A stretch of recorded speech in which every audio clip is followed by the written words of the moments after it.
A young author holding a sign and dine dough raiser in Springfield today. That's just one of the stops we make as Western Mass News goes town by town. The fundraiser is at Uno's on Boston Road in Springfield. The event's being hosted by Zayden Rivera Johnson, a 9-year-old author who published a book over the summer.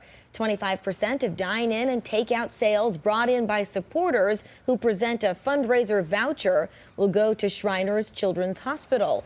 Zayden will be holding a book signing there from 5 to 8 tonight.